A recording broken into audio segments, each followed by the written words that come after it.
రాష్ట్ర వ్యాప్తంగా వైఎస్ఆర్ కాంగ్రెస్ పార్టీ పుంజుకుంటుందని, ఎప్పుడు ఎన్నికలు జరిగినా ఘన విజయం సాధిస్తుందని పార్టీ నాయకులు ప్రకటనలు చేస్తున్నారు. అయితే వాస్తవ పరిస్థితి ఏమిటన్నది కీలక ప్రశ్నగా మారింది.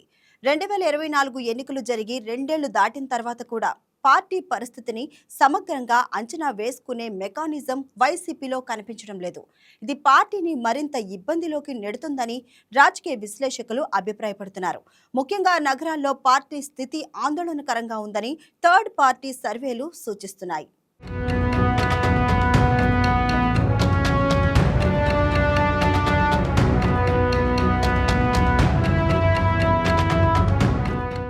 ఎన్నికలు జరిగి రెండేళ్లు పూర్తయినప్పటికీ పార్టీ ప్రస్తుత పరిస్థితిని లోతుగా అంచనా వేసుకునే వ్యవస్థ వైసీపీలో ఇప్పటికీ కనిపించడం లేదన్నది ఒక ప్రధాన లోపంగా చెప్పొచ్చు. ఇది పార్టీని మరింత ఇబ్బందులోకి నెడుతున్నట్లు తెలుస్తోంది. ప్రస్తుతం అందుబాటులో ఉన్న అంచనాల ప్రకారం జిల్లాల స్థాయి పరిస్థితిని పక్కన పెడితే నగరాల్లో పార్టీ పరిస్థితి ముఖ్యంగా ఇబ్బందికరంగా కనిపిస్తోంది. థర్డ్ పార్టీ సంస్థలు నిర్వహిస్తున్న సర్వేల ప్రకారం నగర ప్రాంతాల్లో వైసీపీ పరిస్థితి దారుణంగా ఉన్నట్లు స్పష్టమవుతోంది. ప్రతి జిల్లాకు ఒక కీలక నగరం కేంద్రంగా ఉంటుంది.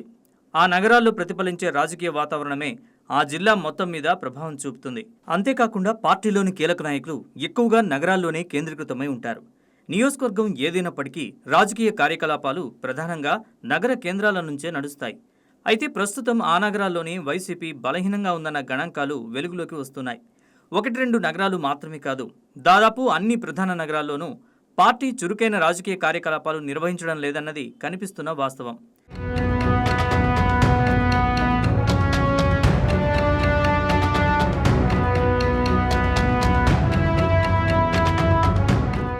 వైసీపీ అధినేత సొంత జిల్లా అయిన కడపలో ఒకప్పుడు అంజాద్ బాషా చురుకైన రాజకీయాలు నిర్వహించేవారు. అయితే ఆయన కుటుంబంపై కేసులు నమోదు కావడంతో ప్రస్తుతం ఆయన నిశ్శబ్దంగా ఉన్నారు.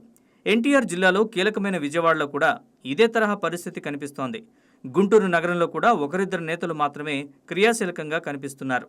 తిరుపతి, కర్నూలు, విజయనగరం, విశాఖపట్నం వంటి కీలక నగరాల్లో సైతం పార్టీ సుప్త చేతనావస్థలో ఉన్నట్లు తెలుస్తోంది.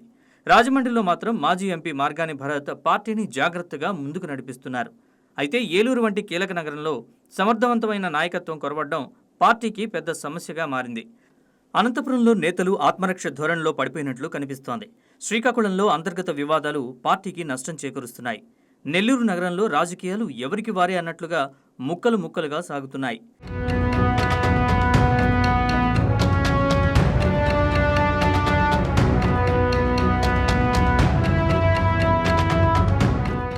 రాష్ట్ర రాజకీయాల్లో నగర కేంద్రాలకు ఉండే ప్రాధాన్యతను పరిగణలోకి తీసుకుంటే ఈ పరిస్థితి వైసీపీకి తీవ్ర ఆందోళన కలిగించే అంశంగా చెప్పొచ్చు. సాధారణంగా నగరాల్లో బలంగా ఉన్న పార్టీయే జిల్లా వ్యాప్తంగా కూడా తన ప్రభావాన్ని చూపగలుగుతుంది. మీడియా దృష్టి, ప్రచార కార్యక్రమాలు, నిధుల సమీకరణ వంటి అంశాలన్నీ ప్రధానంగా నగర కేంద్రాల చుట్టూనే తిరుగుతాయి.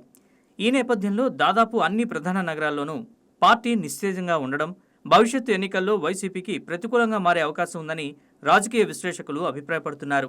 మొత్తానికి పార్టీ పుంజుకుంటోందని నేతలు చేస్తున్న ప్రకటనలకు క్షేత్రస్థాయిలో నెలకొన్న వాస్తవ పరిస్థితికి మధ్య స్పష్టమైన వ్యత్యాసం కనిపిస్తోంది. నగరాల్లోనే పార్టీ పరిస్థితి ఇంత దుర్బలంగా ఉంటే గ్రామీణ, పట్టణ ప్రాంతాల్లో పరిస్థితి ఎలా ఉందన్నది కూడా లోతుగా పరిశీలించాల్సిన అవసరం ఉంది. రాబోయే రోజుల్లో పార్టీ ఈ బలహీనతల్ని అధిగమించి నగర కేంద్రాల్లో తిరిగి పట్టు సాధించగలదా అనేది వేచి చూడాల్సిందే.